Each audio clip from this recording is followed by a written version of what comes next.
Уважаемые мои подписчики и зрители, когда вы просматриваете информацию про нарциссов, вы знаете их повадки, привычки, их намерения, но это получается движение, ну, одностороннее движение, да, на дороге.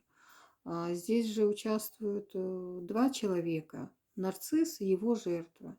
Жертва нарцисса в основном является эмпатом. Поэтому я хочу сделать также серию видео об эмпатах и призываю вас всех внимательно послушать и эти видео, чтобы знать о себе, о своих внутренних травмах, о своих внутренних тоже намерениях и целях, потому что зачастую мы обманываемся, зачастую мы не чувствуем каких-то вещей о себе, не знаем, не понимаем.